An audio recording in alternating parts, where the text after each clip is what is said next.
Hello everyone, welcome back. We at Raj IAS understand that the COVID challenge has taken some toll on our plans for preparing for IAS 2021-2022. Now that the things are getting back to the normal, we have to again redesign the entire plan for our preparation, and here we are to help you guys. We at Raj IAS very strongly believe that there is nothing better than self study. Right अगर आप कहीं पर coaching लोगे भी तो आपको self study तब भी करनी है. इट्स नॉट दैट कि किसी भी कोचिंग इंस्टीट्यूशन ने आपके लिए 100% सब कुछ करके देना है. At best the coaching centres can be the torch bearers. They can show you the right path and beyond that you have to do everything yourself. So here is a plan, like if you are preparing for IAS 2021-22 and you want to do self study, right, there are two type of people that frequently keep on asking me questions. One, who are full-time UPSC aspirants are doing nothing but preparing for IAS, and then there are the working professionals, right? So here I will make a detailed plan for everyone. You are planning to do self study, you are a full-time student, you are planning to do self study, you are working professional, you want to go for a classroom program and you are confused whether to go for offline coaching or online coaching. So here is a complete plan for you aiming for 2021-2022, be it IAS or any state PCS, right? So here we are in May and it is almost the end of May 2020. So my plan starts from 1st of June 2020, right? Now what we need to understand, the common things that anyone and everyone who is aspiring for this exam, be it full-time students, be it working professionals, offline student, online student, you have to do first your foundation. And what is better than NCERTs for this? So NCERTs are basically those foundational books which are utmost important when you start preparing for IAS exam. Unless you are very familiar with the terminology that the books cover, you are not basically prepared to even read your newspapers properly. आपको कुछ words के meaning ही नहीं पता होंगे. I come across people who don't even understand what is bourgeois and what is proletariat, right? So first हमें ना इन सारे words को basically understand करना है, तभी हम advanced books को भी appreciate करेंगे और साथ ही साथ हमें एक और एज मिलेगा कि हम न्यूज़पेपर को बेटर पढ़ पाएंगे. मोर ओवर जब हम बात करते हैं कुछ एडवांस बुक्स की, जैसे पॉलिटी के लिए सब लोग लक्ष्मीकांत रिकमेंड करते हैं. Laxmikanth is a beautiful book, but remember it is only about the constitution. The applied concepts of polity जैसे कि लिबर्टी है, इक्वलिटी है, राइट्स हैं, ऐसे कॉन्सेप्ट्स तो लक्ष्मीकांत में समझाए नहीं गए प्रॉपरली. उनके लिए हमें +1 +2 की पॉलिटिकल साइंस की NCERT तो पढ़नी ही है. So what you need to do is you have to study that NCERT properly. This is first stage, right? सबको ही पढ़नी है, किसी को भी ऐसा नहीं कि नहीं पढ़नी है. सेकंड स्टेज पे आती हैं एडवांस बुक्स. अब जब एडवांस बुक्स की हम बात करते हैं तो सब जगह पर इतनी सारी बुक्स के नाम बताए होते हैं. Everyone tends to get confused कि कौन सी पढ़नी है और कौन सी नहीं पढ़नी है. Remember one thing, while preparing for IAS, it is not about how much we study, it is how smartly we study. बहुत सारे sources, multiple sources will never ensure the result. नहीं तो ऐसा होगा ना, हर आदमी 50 किताबें खरीद के बैठ जाएगा. सबसे इंपॉर्टेंट क्या है, हम एक या दो बुक्स डिसाइड कर लें और उनको हम मल्टीपल टाइम्स उन्हीं बुक्स को पढ़ लें, रेदर देन कि हम मल्टीपल बुक्स को पढ़ते रहें और ना हमारे प्रॉपर नोट्स बने, ना हमें रिवाइज करने का टाइम मिले, ना ही इवेल्युएशन करने के लिए हम कोई टेस्ट सीरीज कर पाएँ. So everything has a very important and a unique place while we plan to prepare for this exam. तो हमें ना एक एक बुक चूज़ कर लेनी है. जैसे लेट्स से मॉडर्न इंडिया के लिए हम स्पेक्ट्रम की बुक पढ़ देंगे, ठीक है, स्पेक्ट्रम की बुक पढ़ ली. पॉलिटी के लिए हम लक्ष्मीकांत की बुक पढ़ देंगे.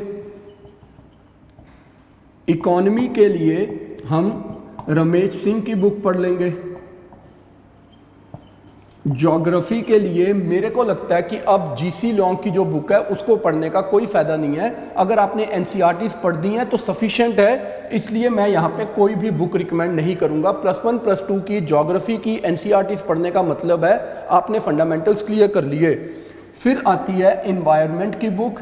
इसके लिए जो वो शंकर IAS की बुक आती है, बहुत अच्छी बुक है, कोई उसमें डिनाइंग द फैक्ट नहीं है, वो पढ़ो आप. उसके बाद साइंस एंड टेक के लिए आपको बेसिक साइंस के लिए तो NCERTs ही पढ़नी है 6 to 10th की. और ज़्यादा कुछ पढ़ने की ज़रूरत नहीं है, there is no point reading beyond that.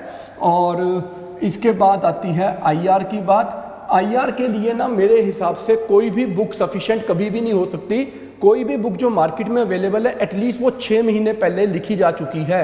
और आईआर जो टॉपिक्स हैं, जो फॉरेन पॉलिसी रिलेटेड टॉपिक्स होते हैं, वो एवर इवॉल्विंग टॉपिक्स हैं, तो आज भी उसमें चेंज हो रहा है, राइट। इंडिया चाइना के रिलेशंस में आज प्रॉब्लम आ रही है, इंडिया नेपाल के रिलेशन में आज प्रॉब्लम्स आ रही हैं, इंडिया अमेरिका के रिलेशन में। अगर आपने आज सुबह का न्यूज़पेपर भी पढ़ा हो तो उसमें लिखा हुआ है कि क्योंकि इंडिया रशिया से S-400 मिसाइल सिस्टम एक्वायर करने का प्लान कर रहा है, सो अमेरिका और इंडिया के जो स्ट्रेटजिक पार्टनरशिप है उसके ऊपर इसका इंपैक्ट आ रहा है, and America perhaps is getting annoyed.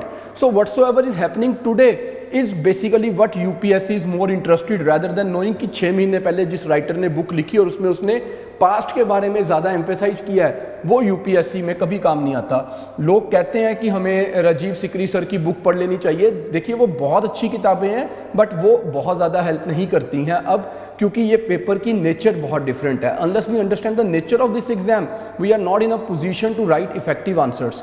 तो यहाँ पर भी जो एक +2 की एनसीईआरटी है पॉलिटिकल साइंस वाली, जिसमें जो इंडिया एंड वर्ल्ड वाला जो टॉपिक्स हैं कवर होते हैं, वो बहुत अच्छी बुक है, सफिशिएंट है इस तैयारी के लिए। तो आईआर के लिए भी आप वही पढ़ोगे। एथिक्स के लिए ना आप कोई एक बुक जैसे लेक्सिकन हो गई या कोई भी एक बुक हो गई वो आप पढ़ोगे, उससे आपका एक बेस बन जाएगा, राइट। थोड़ा आप एनसीईआरटीज़ में से पढ़ लोगे, साइकोलॉजी की एनसीईआरटी के कुछ टॉपिक्स हैं, सोशियोलॉजी की एनसीईआरटी के कुछ टॉपिक्स हैं, और थोड़ा एआरसी एडमिनिस्ट्रेटिव रिफॉर्म कमीशन की आप जब पढ़ोगे तो उससे आपका गवर्नेंस वाला टॉपिक भी कवर हो जाएगा। सो मॉडर्न इंडिया हो गई, पॉलिटी हो गई, इकॉनमी हो गई, ज्योग्राफी हो गई, आईआर हो गया, एनवायरनमेंट हो गया, गवर्नेंस हो गया, साइंस एंड टेक्नोलॉजी हो गया। इसके बाद आता है एंशिएंट मिडीवियल एंड कल्चर। इसके लिए भी एनसीईआरटीज़ पढ़ने के बाद ना सिर्फ एक चीज़ आपको करनी है, नितिन सिंघानिया की जो कल्चर की बुक है वो पढ़ दो आप। थोड़ी बल्कि है, थोड़ा टाइम लेती है, बट देन ये सेल्फ स्टडी करते हुए you can't be that choosy ना कि हमें अब ये नहीं पढ़ना। थोड़ा सा तो आपको एक्स्ट्रा एफर्ट मारना ही पड़ेगा, नितिन सिंघानिया की बुक पढ़नी पड़ेगी। अब एएमसी भी हो गया, तो बचती है हमारे पास वर्ल्ड हिस्ट्री। अब जब हम वर्ल्ड हिस्ट्री की बात करें ना, तो इसके लिए अर्जुन देव की बुक जो है old NCERT, that is quite a nice book, आप वो पढ़ सकते हो। थोड़ा सा आप ना तमिलनाडु की जो एनसीईआरटी की बुक्स हैं, 1+2 की ओल्ड एनसीईआरटी तमिलनाडु की ऑनलाइन अवेलेबल है, उसमें से वर्ल्ड हिस्ट्री भी पढ़ सकते हो, और कुछ सिलेक्टिव टॉपिक्स जो है आप एंशिएंट मिडीवियल कल्चर के भी पढ़ सकते हो, जैसे कि संगम एज उस बुक में से पढ़ो, पल्लव आर्ट पढ़ो, चोला आर्ट पढ़ो, राष्ट्रकूटा आर्ट पढ़ो, राइट। वो सारा कुछ आप उस बुक में से पढ़ोगे तो आपके पास थोड़े से बेटर नोट्स बन जाएंगे, राइट। ये हो गया। अब आपके पास हो चुका है modern India, polity, economy, geography, IR, governance, ethics, environment, science and tech, world history. We have done almost entire syllabus, right. Society के लिए कोई एक बुक पढ़ने की ज़रूरत नहीं है, एनसीईआरटी की बुक सफिशिएंट है। उसके बाद अब जितने ये टॉपिक्स हमने पढ़े हैं, अभी डिज़ास्टर मैनेजमेंट पढ़ा है और इंटरनल सिक्योरिटी पढ़ा है। इंटरनल सिक्योरिटी के लिए विपुल सिंह की जो बुक है मैग्रॉ वाली, अच्छी बुक है। डिज़ास्टर मैनेजमेंट के लिए एनसीईआरटीज़ आती हैं 9th और 10th क्लास की, बहुत अच्छी बुक्स हैं। आई डोंट थिंक कि इसके अलावा अब आपको अच्छा बेस बनाने के लिए और बुक्स पढ़नी है। अब आपको इन एग्जिस्टिंग नोट्स के अंदर जो आपने इन बेसिक बुक से नोट्स बना लिए, उसके अंदर न्यूज़पेपर्स और मैगजीन्स को यूज़ करके अपने नोट्स को करंटली अपडेट करना है। ज़्यादातर क्वेश्चंस चाहे वो साइंस एंड टेक के हों, वो इन्वायरमेंट के हों, वो पॉलिटी से रिलेटेड हों, या फिर वो आपके क्वेश्चंस हों जो रिलेट करते हो गवर्नेंस से, आईआर से, एथिक्स से, इन सब में ना आपको करंट एग्जाम्पल्स डालने हैं। But you have to tell your examiner कि I am not just a person who read the theory part, I understand the applied part as well. और जितना आप ज़्यादा लिविड आंसर लिखोगे, जितना आप ज़्यादा विविड आंसर लिखोगे, जितने ज़्यादा आप रिसेंट एग्जाम्पल्स कोट करोगे, उतने ज़्यादा आपको मेंस में मार्क्स मिलेंगे। और प्री में भी क्या होता है, 1 या 2 पॉइंट्स, 4 पॉइंट्स होते हैं हर ऑब्जेक्टिव क्वेश्चंस में, तो उसमें से 1 या 2 पॉइंट्स जो होते हैं ना वो ट्रेडिशनल बुक्स में से होते हैं, और 1 या 2 पॉइंट्स कई बार न्यूज़पेपर से आ जाते हैं। तो वहाँ पर स्टूडेंट्स ना थोड़ा अपने आप को catch-22 पोजीशन में पाते हैं कि हमने ना एक चीज़ पे फोकस किया था, दूसरी को इग्नोर कर दिया। So this delicate balance is very important कि इसके साथ साथ आपने न्यूज़पेपर्स पढ़ने हैं, और पढ़ने भी इस तरह से कि आपने अपने नोट्स में उन्हें इंटीग्रेट कर लिया।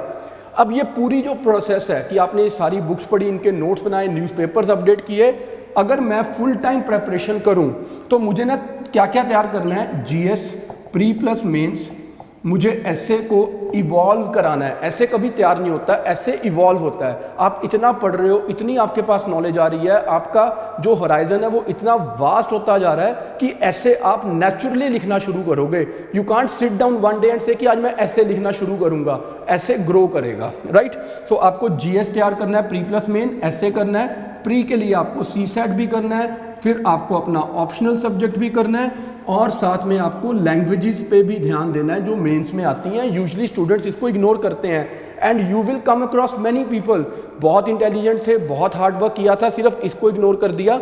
जैसे कुछ लोग प्री में सीसेट को इग्नोर कर जाते हैं, प्री क्वालिफाई नहीं होता, मेंस की तैयारी करके बैठे हैं। सिमिलरली लोगों ने बहुत तैयारी की पर लैंग्वेजेस का पेपर क्वालिफाई नहीं कर पाए, तो नुकसान क्या हुआ कि अच्छा खासा पेपर हुआ था लेकिन इंटरव्यू कॉल ही नहीं आया। सो हमें ना हर चीज़ के साथ बैलेंस करना है। एक साल में अगर तैयारी करनी है तो ये सारा कुछ एक साथ ही तो करना है। अब मिनिमम अगर आप टाइम दो तो 3 घंटे मिनिमम आप जीएस को डेली दोगे ना, कि बेसिक नोट्स बना रहे हो, इससे कम तो आप क्या ही टाइम दोगे, ये बेयर मिनिमम है। अब इसमें 1.5 आवर ऐड कर दो कि आप साथ में करंट अफेयर भी ऐड कर रहे हो डेली बेसिस पे, और थोड़ा बैकलॉग भी क्लियर करोगे। अगर आपने 2021 में एग्जाम देना है तो आपको जनवरी 2020 से पढ़ना शुरू करना था ना करंट अफेयर, एटलीस्ट 1.5-2 साल का करंट अफेयर तो आप तैयार करोगे। तो 3 आवर्स प्लस 1.5 आवर ये आप जीएस को दोगे। इसके बाद आप ऑप्शनल अगर तैयार कर रहे हो तो 3 आवर्स तो आप ऑप्शन को भी दोगे, दैट कम्स टू 7.5 आवर्स। अब इसके बाद एटलीस्ट आप हर रोज एक आंसर तो लिखोगे मेंस के लिए, और एटलीस्ट 20 to 25 MCQs भी सॉल्व करो। तो एक आंसर लिखने के लिए 15 मिनट और 15 मिनट MCQ सॉल्व करने के लिए 30 मिनट्स। दैट मीन्स आपको डेली 8 आवर्स तो पढ़ना ही पड़ेगा। ये बेयर मिनिमम है, इससे ज़्यादा पढ़ो तो बेटर है, इससे कम में तो सर्वाइवल ही नहीं है 2021 के लिए। अब जो फुल टाइम प्रिपेयर कर रहे हैं, they have this much of time, they can easily devote, तो उनका प्लान तो बन गया कि वो इस तरह इसको तैयार करें, टॉपिक्स चूज करें, बुक्स पढ़ें, नोट्स बनाएं, करंट अफेयर अपडेट करें, ऑप्शन पढ़ें। ऑप्शन तैयार करने में कभी भी किसी को 6 मंथ से ज़्यादा टाइम नहीं लगता, और जीएस को इस तरह कंप्लीट करने में 10 मंथ्स का टाइम लग जाता है एट मैक्स। अगर इससे ज़्यादा टाइम लग रहा है तो तैयारी में कुछ प्रॉब्लम है, ये हमें मान के चलना है, राइट। अब जो 10 मंथ्स और 6 मंथ्स है, जो यहाँ पे 4 मंथ्स बचे हैं आपके पास, इसमें आप ऐसे की प्रैक्टिस करो, आप लैंग्वेजेस को रिवाइव करो, लैंग्वेजेस के ऊपर वर्क करो, और साथ में टेस्ट सीरीज कर लो, राइट। तो आपकी टेस्ट सीरीज भी हो गई, आपका जीएस भी तैयार हो गया, ऑप्शन भी तैयार हो गया, ऐसे भी हो गया, लैंग्वेजेस भी हो गई। अब 10 मंथ्स का मतलब है, अगर हम जून से तैयारी कर रहे हैं, जून, जुलाई, अगस्त, सितंबर, अक्टूबर, नवंबर, दिसंबर, जनवरी, फरवरी, मार्च तक हम पहुंच गए। अब अप्रैल का जो महीना है, इसमें हम लोगों ने सिर्फ और सिर्फ टेस्ट करने हैं और चीज़ों को रिवाइज करना है। दैट मीन्स जिन लोगों ने 2021 में एग्जाम देना है उनको सीसेट भी साथ साथ चलाना ही पड़ेगा। तो एटलीस्ट हमें हफ्ते में 2 दिन 3 दिन सीसेट की प्रैक्टिस करनी है, minimum 1 hour per day. That means मुझे minimum 30 minutes at an average हर रोज़ के ऐड करने हैं। अब मुझे 8.5 घंटे रोज़ पढ़ना है, इसके बिना अब गुजारा नहीं है। This is one plan, right, for people who are doing it full time. Now, if I am talking about a working professional who better knows this than you yourself, कि भाई मेरे पास हर रोज़ इतना टाइम है कि नहीं है। अगर नहीं है और मेरी एज अभी लेट्स से मैं 26 साल का हूँ, मैं 27 का हूँ, मैं 28 का हूँ, अगर मैं 29 का भी हूँ, तो मैं 2 साल का प्लान बना के भी तो तैयारी कर सकता हूँ ना, कि मैं दिन में 4 घंटे पढ़ लूँ या 3.5 घंटे पढ़ लूँ, तो मैं ये तैयारी कर सकता हूँ। तो be true to yourself, don't try to reach for the sun, maximum aim for the moon, right. वो करना संभव होगा तो आप 2021 की जगह 2022 की तैयारी कर लोगे। तो सेम प्लान को फॉलो करते हुए आप ये तैयारी कर लोगे, राइट। तो ये तो हो गया plan for self study full time students and professional working professionals के लिए। Now when we talk about आपको क्लासेस ज्वाइन करनी है तो उसका क्या एडवांटेज है। क्लासेस का थोड़ा एडवांटेज क्या होगा, जो चीज़ें आपने सारी खुद प्रिपेयर करनी थी, नंबर 1 वो चीज़ें आपको रेडीमेड हम प्रोवाइड कर देंगे। हम मीन्स आप कोई भी कोचिंग ज्वाइन करो, हम आपको वो चीज़ें प्रोवाइड करेंगे। इन चीज़ों में हम आपको एनसीईआरटी के नोट्स देंगे, उनके अंडरस्टैंडिंग के लिए आपके बेसिक फाउंडेशनल लेक्चर्स भी होंगे। किसी भी टर्म में, किसी भी स्टेटमेंट में कोई डाउट हो, क्लास में आपको उसकी क्लैरिटी मिलेगी। फिर जितनी ये बुक्स मैंने बताई हैं, इन बुक्स के भी हम आपको क्लास में ही नोट्स बनवा देंगे। इनके नोट्स क्लास में बन गए। Now you are free from reading all these books. आप 3 घंटे जो खुद पढ़ रहे थे उसमें आप सिर्फ चीज़ों को पहली बार पढ़ रहे थे। यहाँ पे हमने आपको वो चीज़ें 3 घंटे में पढ़ाई, जो खुद आप पढ़ते तो शायद आपको 4 या 5 घंटे लगते, हमने वो 3 घंटे में कंप्लीट करा दी एवरेज पे। अब आप उसके बाद 1-1.5 घंटा एक्स्ट्रा डेली लगा दो अगर, तो आप अपने उन्हीं चीज़ों को एक बार रिवाइज भी कर रहे हो। इस प्लान में आपके पास रिवीजन के लिए तो बहुत कम टाइम था, लेकिन अगर आप क्लासरूम में आ जाते हो तो चीज़ें क्लास में पढ़ने के बाद आप घर जाके उस पर 1-1.5 घंटा रिवीजन पे टाइम लगाते हो, तो यहाँ पे आपका 1-1.5 घंटा बढ़ गया जीएस का। दैट मीन्स जब आप क्लास लगाते हो तो आप ज़्यादा पढ़ते हो, आप 8 से 10 घंटे पे पहुँच जाते हो, क्योंकि आप चीज़ों को रिवाइज भी करते हो। उसका कारण एक ये भी है कि आप डेली क्लास में आओगे, एक तो फीलिंग ऑफ कंपटीशन होगी, क्लास में आपके साथ फेलो स्टूडेंट्स बैठे हैं, टीचर क्वेश्चन पूछता है वो आंसर कर रहे हैं, तो आपको भी एक फीलिंग आएगी कि हमें भी अच्छे से तैयार होकर आना है, कल हमने भी आंसर करने हैं टीचर को। दूसरी चीज़, हम आपको कुछ ऐसे टास्क देंगे, कुछ ऐसे असाइनमेंट्स देंगे जो आपको कंप्लीट करने ही करने, otherwise we will be like dancing on your head कि आपने टास्क पूरा नहीं किया। So once you become our student, you become our responsibility and your result is our commitment. So we have to work for you. ठीक है। अब अगर आप ऑफलाइन में पढ़ रहे हो यहाँ बैठ के मेरे साथ, तो मैं आपसे डेली क्वेश्चंस पूछ रहा हूँ और आप मेरे को डेली आंसर कर रहे हो, तो एक मोमेंटम बना हुआ है। Now here I will ask, आज सब जो मेरा ये लेक्चर सुन रहे हो और जो आप मेरे से ये बातें समझ रहे हो, ये तो आप ऑनलाइन पे समझ रहे हो। So what is the difference? आप यहाँ बैठे हो या आप घर पे बैठ के पढ़ रहे हो? हाँ, एक बहुत बड़ा डिफरेंस क्या है, आप अपने कंफर्ट जोन में बैठ के पढ़ रहे हो। घर पे मॉम है, सिस्टर है, फादर है, पूरी फैमिली आपको सपोर्ट करने के लिए, वो आपको टाइमली खाना मिल जाए, आपके हाइजीन का ध्यान रखा जाए, सैनिटेशन का ध्यान रखा जाए, आपकी हेल्थ का ध्यान रखा जाए, एंड मोर ओवर जो अननेसेसरी पीजी का एक्सपेंस है आप उससे बचते हो। एंड मोर ओवर आज जब ये कोविड चैलेंज आया है तो पीजीज अपने आप में एक बहुत बड़ा इशू बन गए हैं। Either you will not be comfortable going in somebody else's house, or perhaps other people will not be comfortable asking you to come to their house. So अपने घर पे बैठते हैं और ऑनलाइन पे सेम कंटेंट सेम टीचर से पढ़ते हैं, सेम नोट्स मिलेंगे, सेम लेक्चर्स होंगे, सेम टेस्ट सीरीज होगी और कोई फ़र्क नहीं होगा। रेदर फीस कंपैरेटिवली कम हो जाएगी ऑनलाइन में और आपका पीजी का खर्चा भी बच गया। सो चारों की तैयारी का तरीका एक ही है, कोई फ़र्क नहीं है। सिर्फ फ़र्क ये है कि इस तरफ आपको कुछ प्रॉपर गाइडेंस मिल गई, लेकिन उस गाइडेंस के बियॉन्ड जो सबसे इम्पॉर्टेंट चीज़ है वो क्या है, आपकी रेगुलरिटी, रेगुलर टेस्ट और उस टेस्ट की रेगुलर इवैल्यूएशन, जिसके बेसिस पे आपको रेगुलर फीडबैक मिले और आप अपनी ही वीकनेसेस को खुद ही एक एक करके रिमूव होता हुआ देखो। यू एक्सपीरियंस कि how the things that were impediments, that were obstacles in the path of your success, वो कैसे एक एक करके रिमूव होती जा रही हैं within a span of let's say about 5 to 6 months. So this is how you have to prepare for this exam. Now in case you want to have some demo lectures, we always offer 3 demo lectures to our students to acknowledge, understand and realize that how differently we teach, how strongly we connect with our students, be it offline or online. तो हमारा नया batch 1 जून से start कर रहे हैं हम लोग, right. और 1 जून से जो बैच स्टार्ट होगा उसमें आपको 3 दिन का डेमो लेक्चर मिलेगा। उसके बाद आप लोगों को डिसाइड करना है whether you want to join the classes और you don't want to join the classes. At least in those 3 days while attending the demo lectures, you will come to know that how the books are to be read, how the notes are to be made and how the answers are to be written in mains. So it is going to be a win-win situation. So those who want to enroll, note down my mobile number. My number is